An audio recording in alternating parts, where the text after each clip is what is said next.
Bom dia, sétimo ano, tudo bem? Olha, nós vamos começar a falar então sobre os tipos de sujeito hoje, tá? Nós vamos trabalhar o módulo 8. A revisão que nós vamos fazer no módulo 8 é uma matéria que a gente já viu, por isso revisão, né? Mas assim, é uma matéria que a gente viu antes de sair aí das férias, né? Essa pandemia começar toda. Então nós trabalhamos, mas eu creio que ficaram algumas dúvidas, né? Então vamos sanar essas dúvidas aí. Algumas pessoas eu vi que fizeram os exercícios na plataforma e eu observei que as dúvidas eram em relação ao sujeito oculto também, sujeito inexistente, tá bom? Então vamos lá. Eu tenho aqui para começar sujeito claro ou explícito na página 77. Então vamos lá. Tipos de sujeito.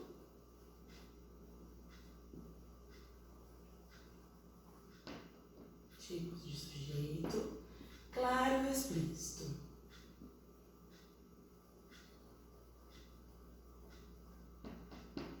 Por que o sujeito é claro ou explícito? Porque ele aparece na oração, tá? Então, por exemplo, eu tenho aí, os alunos coletam informações sobre Marte. Quem coleta informações sobre Marte? Os alunos, né? Eu poderia simplesmente dizer assim, Carlos foi ao supermercado. Aí eu pergunto assim, quem foi ao supermercado? Carlos, tá? Então, eu já encontro esse sujeito ao fazer a perguntinha para o meu verbo. Toda vez que eu for encontrar o sujeito, eu tenho que fazer a perguntinha para o meu verbo, não é mesmo? Então, Carlos foi ao supermercado. Quem foi ao supermercado? Carlos. Então, ele já apareceu aqui. Então, esse sujeito aqui, ele é um sujeito claro ou explícito, claro, simples. Por quê? Porque aqui eu tenho apenas um núcleo. Tá? Então, quando eu tenho apenas um núcleo aqui no meu sujeito, eu tenho sujeito claro simples. Uma pessoa só realizou a ação, tá? Aí eu posso pegar essa mesma frase e dizer assim, Carlos e André foram ao supermercado, tá?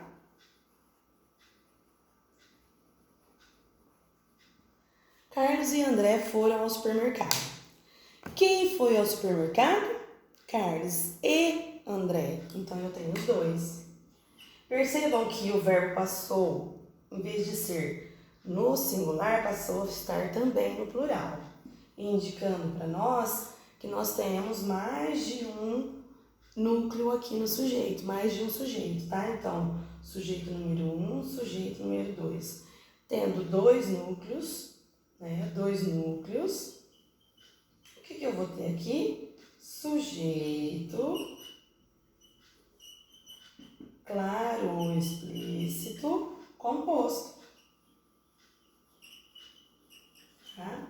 Percebam que claro ou explícito é para indicar que nós encontramos na frase, sim.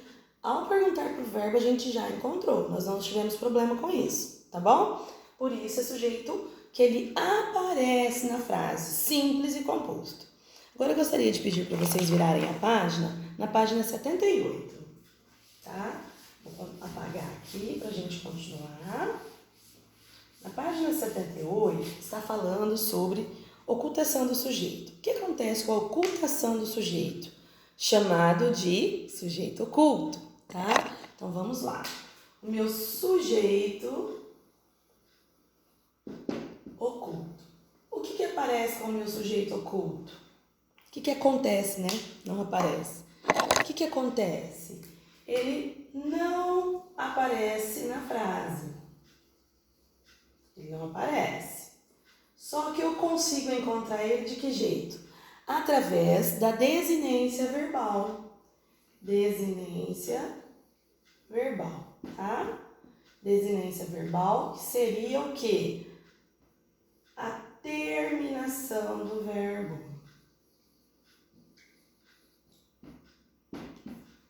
Terminação do verbo.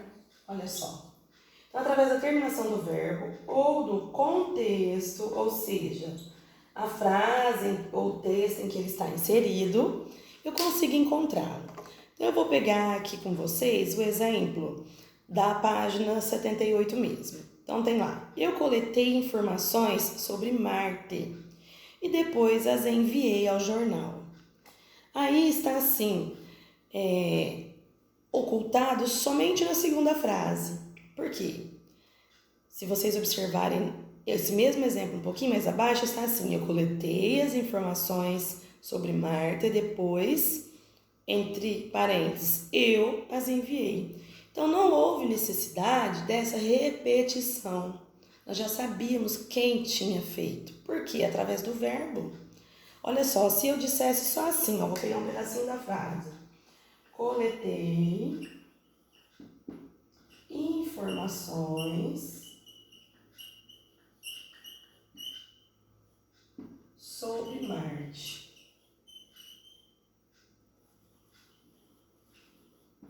Qual que é o verbo que eu tenho aqui? Coletei, certo? Que vem do verbo coletar. Aí eu pego e faço assim, eu coletei, tu coletaste, ele coletou, opa, eu coletei. Quem que coletou mesmo? Eu. Percebam que através da terminação do verbo eu consigo já encontrar que o meu sujeito é o eu. Então, o sujeito oculto, ele acontece dessa forma, tá?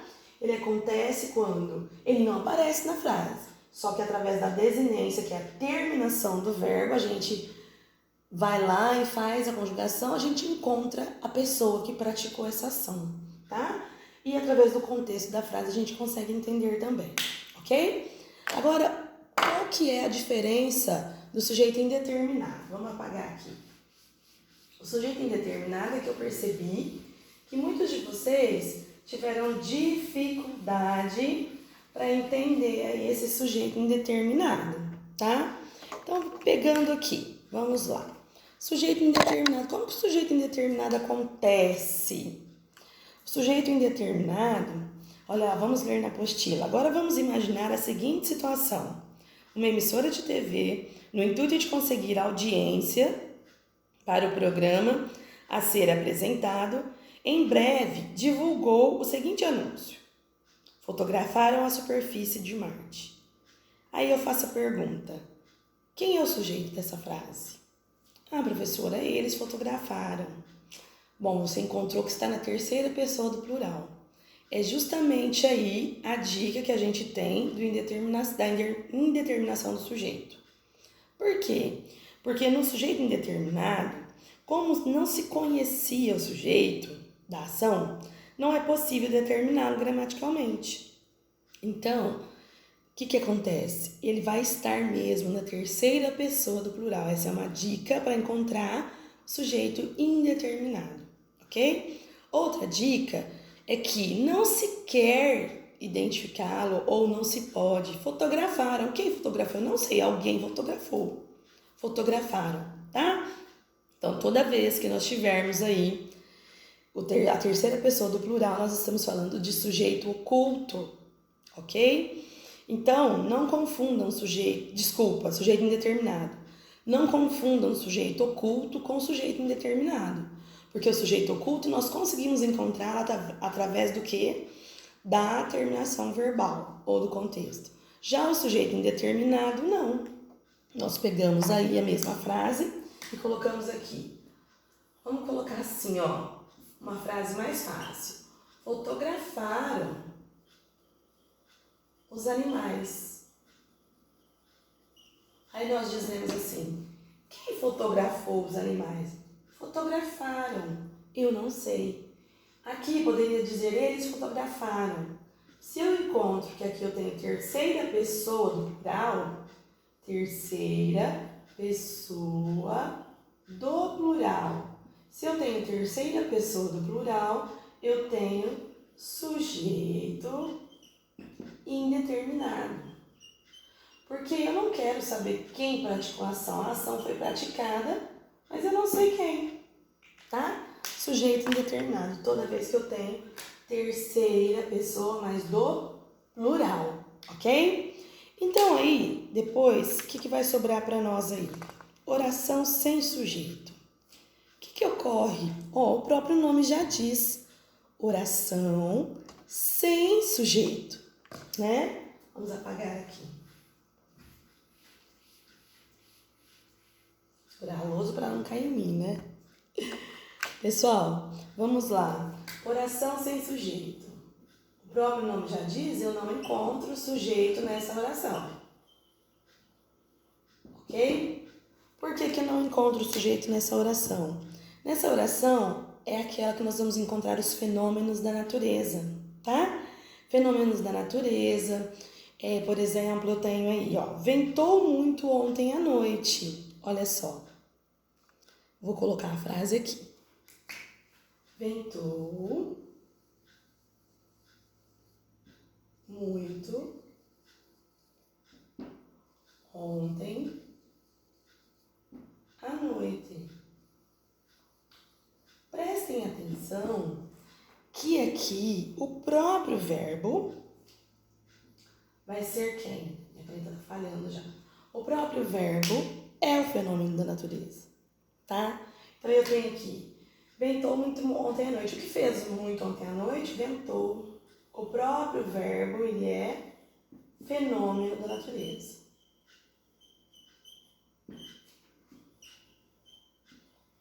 Professor, então toda vez que eu encontrar fenômeno da natureza, é oração sem sujeito? Não, tá? Pode ser, então nós temos aí, nesse caso, não existe um ser a quem se possa atribuir a ação de ventar, pois se trata de um verbo indicador de fenômeno da natureza, o verbo indicador.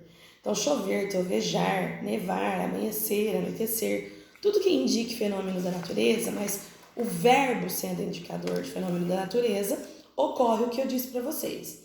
Mas pode acontecer, virando a página, lá na página 80, vocês vão perceber o seguinte, o que pode acontecer, tá? Ó, as orações sem sujeito são formadas por verbos na terceira pessoa do singular, chamados de impessoais. Se eu não tenho pessoa praticando a ação, se o próprio verbo está praticando a ação como fenômeno da natureza, esse verbo é chamado de impessoal.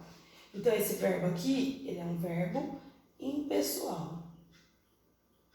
Tá? Quem ventou aí? Ele ventou. Se eu tenho terceira pessoa do singular, diferente lá do que a gente viu na indeterminação do sujeito, que é a terceira pessoa do plural, e esse verbo é impessoal e terceira pessoa do singular, eu tenho, então, o quê? Oração sem sujeito, tá? Então, por exemplo, pode acontecer, porém, é preciso atenção. Nem toda oração que expressa fenômeno da natureza possui verbo impessoal, tá? E, portanto, não tem sujeito. Foi o que eu disse para vocês agora mesmo. Nem sempre vai acontecer de ser fenômeno da natureza. De ser um verbo impessoal. Se eu tenho a chuva batia no telhado, igual o exemplo que tem aí. A chuva batia no telhado. Percebam que eu tenho o fenômeno da natureza, mas o que acontece de diferente aí? O meu verbo é bater. E não o próprio fenômeno da natureza, igual aconteceu aqui, tá bom? Então, o que batia no telhado? A chuva. Ou quem batia no telhado, né? A chuva. Então, esse é o meu verbo. Aqui, o próprio verbo é o fenômeno da natureza, tá? Então, aqui eu vou ter quem? Um sujeito simples, ok? Porque eu encontrei, claro, simples, né? Porque eu encontrei ele, era o que eu perguntei para o meu verbo. Quem batia no telhado? A chuva, ok? Então, se eu encontro facilmente aí, eu vou ter novamente um sujeito simples, tá? Prestem atenção no seguinte, mas além dessas dicas aqui, na oração sem sujeito, nós temos, acompanhem comigo na apostila, os verbos fazer e haver. Quando eles são impessoais, compõem também a oração sem sujeito, tá bom? Então, nós temos aí, eles são impessoais nas seguintes situações. O verbo fazer, quando ele indica, letra A, Tempo que passou, como nas orações destacadas. Faz 20 anos. Quando eu indico o tempo que passou, no verbo fazer, eu tenho novamente uma oração sem sujeito. Tá bom?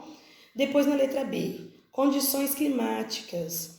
Como faz calor no deserto?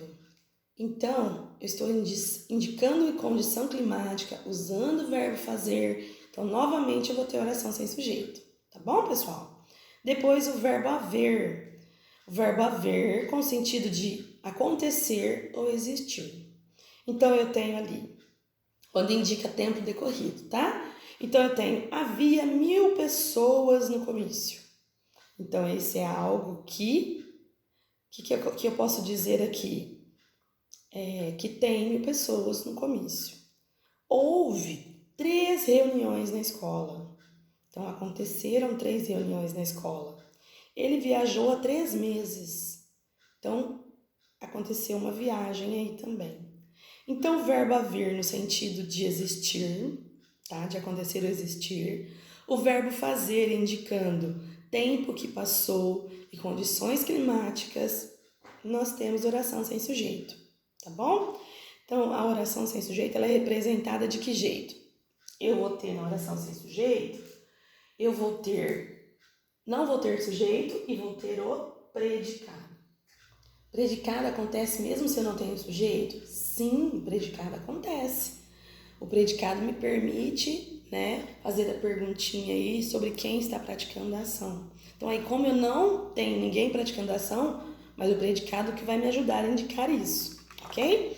Então, vocês têm um quadrinho de resumo dos tipos de sujeito aí, que fala do sujeito, resumindo novamente, sujeito claro ou explícito, aquele que é visível na oração.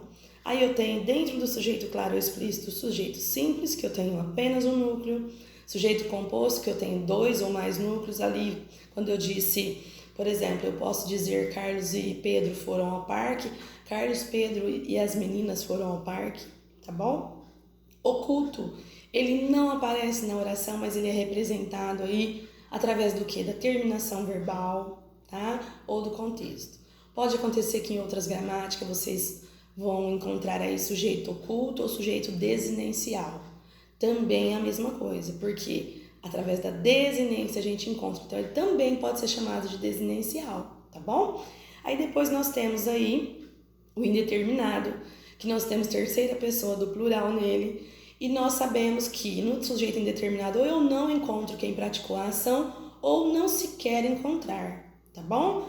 E aí também, além disso, não é possível identificá-lo, o verbo na terceira pessoa do plural. Professora, mas eu encontrei que é eles, mas justamente por isso ele é sujeito indeterminado, ok? Depois a gente tem sujeito inexistente ou oração sem sujeito, assim chamado também, tá? Que nós fazemos o quê? A inexistência do sujeito é caracterizada pela presença do verbo impessoal, sempre empregada na terceira pessoa do singular, ao contrário ali do sujeito indeterminado, tá? E eu gostaria de falar com vocês que eu fiz alguns exercícios aí que eu achei pertinente com vocês, pedi para fazerem alguns em casa, mas a gente ainda não terminou aí essa correção. Eu não vou fazer a correção agora com vocês, porque eu joguei exercícios na plataforma, tá? Esses exercícios vocês podem estar encontrando lá. Eu coloquei exercícios mais fáceis, mais difíceis, de vários níveis, porque eu quero ver como que vocês vão sair aí. Depois, na próxima aula, eu faço a correção desses exercícios da apostila, tá? Eu vou entrar com uma aula de correção na próxima aula, dos que eu havia pedido para vocês fazerem. Vamos fazer uma correção rapidinha aí. Deixa eu só falar uma coisa com vocês. Voltando na página 80, tem lá, na linguagem coloquial, o verbo haver é frequentemente substituído pelo verbo ter. Quando a gente está conversando, por exemplo, tinha 1000 pessoas no comício. A gente não fala haviam 1000 pessoas no comício. A gente troca muito por tinha. Mas o certo na linguagem formal, esse uso deve ser evitado, tá? Nós devemos falar haver mesmo em vez de tinha pessoas, deveríamos falar haviam pessoas, tá bom? Aí, pessoal, então é isso. O resumo do capítulo 8, do módulo 8, são os tipos de sujeito. Espero que tenha ficado mais claro para vocês dessa vez, tá? Quem tinha alguma dúvida, que tenha tirado essa dúvida. Se ainda ficar com dúvida na hora de fazer os exercícios, eu vou estar no WhatsApp o tempo inteiro da aula de vocês, tá bom? Agora, outra coisa que eu queria falar para vocês. Não deixem de ler o livro, que eu vou cobrar a prova do livro, eu já venho falando isso, mas eu vou cobrar a prova do livro para a gente completar aí a nossa prova mensal. Claro que não será agora, provavelmente eu vou cobrar essa prova até o finalzinho aí de maio, começo de junho. Por quê? Porque nós paramos e aí não sei se deu tempo de todo mundo ler. Mas eu já venho avisando para vocês já ficarem em alerta, tá? Vou fazer em forma de atividade, vai ser bem assim, objetiva, bem simples, não precisa ficar com medo, mas nós vamos fazer essa provinha, certo? Outra coisa, gostaria de desejar para vocês um feliz Dia das Mães, que vocês passem com as suas mães, beijem, abracem, que vocês estão em casa mesmo, né? Dá para abraçar e desejar um feliz Dia das Mães, tá bom? Um beijo para vocês e até a próxima.